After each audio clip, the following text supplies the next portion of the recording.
પશ્ચિમ કચ્છ પોલીસ દ્વારા રાજ્યમાં દારૂબંધીના કાયદાના અસરકારક અમલ માટે હાથ ધરાયેલી કાર્યવાહી દરમિયાન Bhuj B division police station વિસ્તારમાંથી ભારતીય બનાવટના વિદેશી દારૂનો મોટો જથ્થો ઝડપી પાડવામાં આવ્યો છે. લોકલ ક્રાઇમ બ્રાન્ચ પશ્ચિમ કચ્છની ટીમે દરોડા દરમિયાન કુલ 3,11,628નો મુદ્દામાલ કબજે કરી 4 શખ્સો સામે પ્રોહિબિશનનો ગુનો નોંધ્યો છે. પોલીસે કાર્યવાહી દરમિયાન વિવિધ બ્રાન્ડની ભારતીય બનાવટની વિદેશી દારૂ અને બિયરની કુલ 296 બોટલ અને ટીન કબજે કર્યા હતા. ઉપરાંત ગુનામાં વપરાયેલ એક મોબાઈલ ફોન પણ જપ્ત કરવામાં આવ્યો હતો. આ ગુનામાં ભુજના સાજિદ રહેમતુલ્લા મોખાની ધરપકડ કરવામાં આવી છે. જ્યારે સિકંદર રહેમતુલ્લા મોખા, વિનોદ અજીતસિંહ ચુડાસમા તેમજ ઇનાયત હુસેન ખાન બલોચને વોન્ટેડ જાહેર કરી તેમની શોધખોળ હાથ ધરવામાં આવી છે. આ સમગ્ર કાર્યવાહી એલસીબી પશ્ચિમ કચ્છના સ્ટાફ દ્વારા કરવામાં આવી હતી. પોલીસે આરોપીઓ વિરુદ્ધ પ્રોહિબિશન અધિનિયમ હેઠળ ગુનો નોંધી વધુ તપાસ હાથ ધરી છે. તેમજ ફરાર આરોપીઓને ઝડપી પાડવા માટે ચક્રો ગતિમાન કર્યા છે. પૂર્વ કચ્છ પોલીસના માર્ગદર્શન હેઠળ ભચાઉ પોલીસે વાહન ચોરીના ગુનાઓમાં સફળ કામગીરી કરી હતી. જેમાં ભચાઉના મેકબર ગામના ભાવેશ શ્યામગર ગુસાઈને ઝડપી પાડ્યો હતો. તેની પાસેથી ચોરાયેલી બાઇક સહિત કુલ 8 મોટરસાયકલ મળી આવી હતી. પોલીસે તમામ બાઇક કબજે કરી હતી. તપાસ દરમિયાન ભચાઉ પોલીસ સ્ટેશનમાં નોંધાયેલા 2 વાહન ચોરીના ગુનાઓનો ભેદ પણ ઉકેલાયો છે. સમગ્ર કાર્યવાહી નાયબ પોલીસ અધિક્ષકના માર્ગદર્શન હેઠળ ભચાઉ પીઆઈ અને સર્વેલન્સ સ્ટાફે પાર પાડી હતી.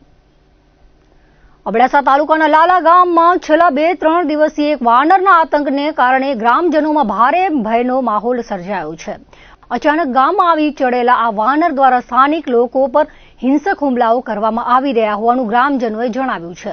તેના કારણે બાળકો, મહિલાઓ અને વૃદ્ધો સહિત ગામના લોકોમાં ડરનો માહોલ વ્યાપી ગયો છે. ગામ લોકોના જણાવ્યા મુજબ વાનર કોઈપણ સમયે રહેણાંક વિસ્તારોમાં પહોંચી જાય છે અને લોકોને જોઈ હુમલો કરવાનો પ્રયાસ કરે છે. આ પરિસ્થિતિને કારણે અનેક લોકો જરૂરી કામ સિવાય ઘરની બહાર નીકળવાનું ટાળી રહ્યા છે. બાળકોને પણ એકલા બહાર મોકલવામાં માતા પિતા સંકોચ અનુભવી રહ્યા છે. ગ્રામજનોએ વન વિભાગ અને સ્થાનિક તંત્રને જાણ કરી તાત્કાલિક કાર્યવાહી કરવા માંગ કરી છે. હવે ગ્રામજનોએ માંગ કરી છે કે કોઈ અનિચ્છનીય ઘટના બને તે પહેલા વન વિભાગ તાત્કાલિક કાર્યવાહી કરીને વાનરને સુરક્ષિત રીતે પકડી ગામમાંથી દૂર ખસેડે. ગામ લોકોનું કહેવું છે કે જો સમયસર પગલાં લેવામાં નહીં આવે તો કોઈ વ્યક્તિ ગંભીર રીતે ઇજાગ્રસ્ત થવાની શક્યતા નકારી શકાય નહીં. હાલ સમગ્ર લાલા ગામમાં વાનરના આતંકને લઈને ચિંતાનો માહોલ જોવા મળી રહ્યો છે. સમગ્ર ગુજરાતમાં છેલ્લા કેટલાક દિવસોથી મેઘરાજાએ ધમાકેદાર બેટિંગ કરી છે. રાજ્યના અનેક જિલ્લાઓમાં ભારે વરસાદને કારણે નદીઓમાં નવા નીર આવ્યા છે. ડેમો છલકાવા લાગ્યા છે અને અનેક વિસ્તારોમાં પૂર જેવી સ્થિતિ સર્જાઈ છે. પરંતુ સમગ્ર ગુજરાતની સરખામણી કચ્છનું ચિત્ર હજુ પણ ચિંતાજનક છે. જિલ્લામાં માત્ર 19% વરસાદ પડ્યો છે. પરિણામે ખરીફ ખેતીની આશા હવે આગામી 48 કલાક પર ટકી છે. છેલ્લા વરસાદી રાઉન્ડમાં ખાસ કરીને રાપર, ફતેહગઢ સહિત વાગડ વિસ્તારમાં સારો વરસાદ નોંધાયો હતો, જેના કારણે ત્યાંના ખેડૂતોમાં આશા જાગી હતી અને કેટલીક જગ્યાએ વાવણી પણ શરૂ થઈ હતી. જોકે મધ્ય અને પશ્ચિમ કચ્છમાં અનેક વિસ્તારોમાં વરસાદનું પ્રમાણ ખૂબ ઓછું રહેતા આજે પણ અનેક ખેતરો વાવણીની રાહ જોઈ રહ્યા છે. વરસાદના પ્રથમ રાઉન્ડ બાદ ખેડૂતોમાં નવી આશા જાગી હતી. બીજી તરફ હવામાનની આગાહીમાં વધુ વરસાદની શક્યતા દર્શાવવામાં આવતા અનેક ખેડૂતો વરસાદી રાહ જોઈને બેઠા છે. રાજ્યના અન્ય વિસ્તારોમાં ભારે વરસાદી માહોલ વચ્ચે હવે કચ્છ તરફ પણ મેઘરાજાની નજર છે. હાલના હવામાનના વલણ અને ઉપલબ્ધ સંકેતો મુજબ કચ્છ જિલ્લામાં શુક્રવારે મોડી રાત્રે અથવા પરોઢિયે વરસાદની એન્ટ્રી થવાની શક્યતા જોવા મળી રહી છે. હવામાનની સ્થિતિ અનુકૂળ બનતા ખાસ કરીને વાગડ વિસ્તારથી વરસાદી સિસ્ટમ કચ્છમાં પ્રવેશ કરે તેવી સંભાવના વ્યક્ત કરવામાં આવી રહી છે. ત્યારબાદ જિલ્લાના અન્ય વિસ્તારોમાં પણ ધીમે ધીમે વરસાદી ગતિવિધિ વધે તેવી શક્યતા છે. આગામી 2 દિવસ દરમિયાન કચ્છમાં સારા વરસાદી શક્યતા વ્યક્ત કરવામાં આવી રહી છે. મહત્વની બાબત એ છે કે પશ્ચિમ કચ્છના અબડાસા, લખપત, નખત્રાણા સહિતનો વિસ્તાર સંપૂર્ણપણે વરસાદ પર આધારિત છે. આગામી 2 દિવસ માત્ર એક સામાન્ય વરસાદી સમયગાળો નથી. આ સમયગાળો કચ્છના હજારો ખેડૂતોના સપના, કરોડો રૂપિયાનું રોકાણ અને સમગ્ર ખરીફ સિઝનની સફળતા નિષ્ફળતા નક્કી કરી શકે છે. હવે સૌની નજર આકાશ તરફ મંડાઈ છે. કચ્છમાં આગામી 2 થી 3 દિવસ ભારે વરસાદની આગાહી કરવામાં આવી છે, જેને ધ્યાનમાં રાખી નાયબ પશુપાલન નિયામક ડોક્ટર રાજેશ પટેલે જિલ્લાના તમામ પશુપાલકો તેમજ ગૌશાળા અને પાંજરાપોળના સંચાલકોને સાવચેત રહેવા અપીલ કરી છે. તેમણે જણાવ્યું હતું કે પશુઓને ઊંચાણવાળા અને સુરક્ષિત સ્થળે ખસેડવા, નદી, નાળા, તળાવ અને ડેમના વહેણથી દૂર રાખવા તેમજ અતિવૃષ્ટિ દરમિયાન પશુઓને ચુસ્ત રીતે બાંધી ન રાખવાની સલાહ આપી છે. પશુપાલન વિભાગે તાલુકા કક્ષાએ રેપિડ એક્શન ટીમ તૈયાર કરી રાખી હોવાનું જણાવ્યું.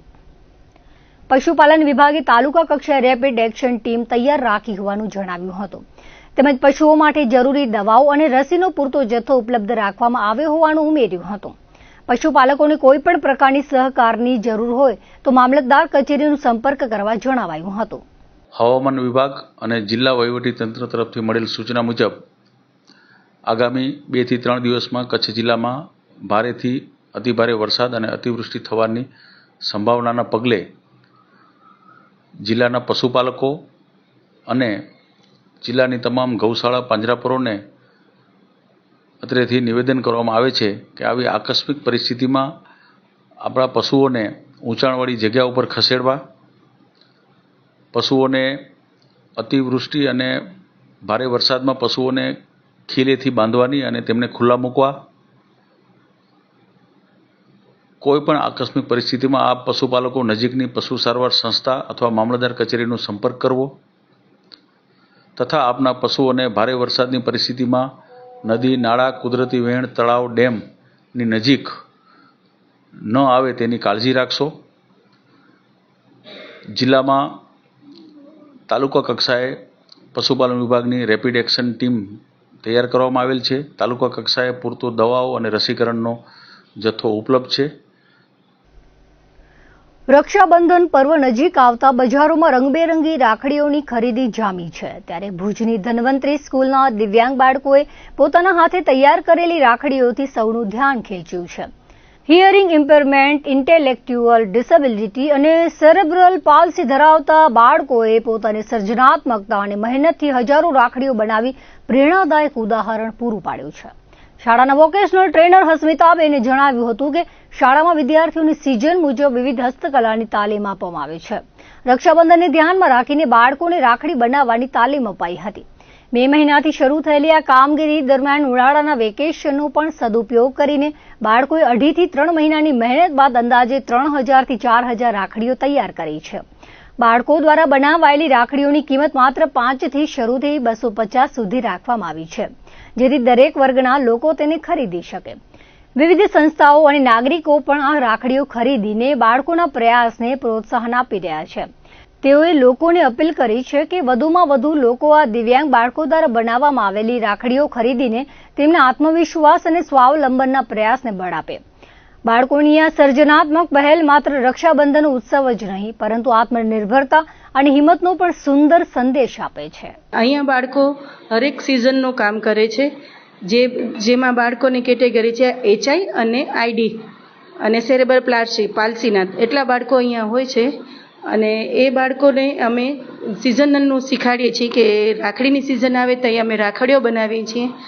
છેલ્લા અમે 4 વર્ષ થયા હરેક રાખડીની સિઝનમાં રાખડી બનાવીએ છીએ. અને રાખડી અમે 5 રૂપિયાથી કરી અને 200-250 રૂપિયા સુધીની રાખડીઓ છે. અને હરેક સંસ્થાવાળા અમારી પાસેથી રાખડીઓ લે છે. અને આ બાળકોએ જે પ્રેમથી રાખડીઓ બનાવી છે એનો અમારો સારો એવો અમને પબ્લિકમાંથી પણ રિસ્પોન્સ મળે છે. અને હું ચાહું છું કે હજી પણ વધુ ને વધુ પબ્લિક આવી અને આ બાળકોને પ્રોત્સાહિત કરે તો બહુ સારું રહેશે. અમને રાખડી બનાવતા એકચ્યુઅલી અમે છે ને મે મહિનાથી ચાલુ કરીએ છીએ. તો મે મહિનામાં અમને વેકેશન પડે એટલે મે મહિનાના 15 દિવસ લેખીને બાકીના 2 મહિના બીજા એ રીતના અમને 2.5-3 મહિનામાં અમે લગભગ 3 થી 4000 જેવી રાખડીઓ બનાવીએ છીએ. દર્શક મિત્રો, આ હતા અત્યાર સુધીના કચ્છ ઉદય ટીવી સમાચાર. ફરી મળીશું નવા સમાચારો સાથે, નવી અપડેટ સાથે. ત્યાં સુધી મને રજા આપશો. નમસ્કાર.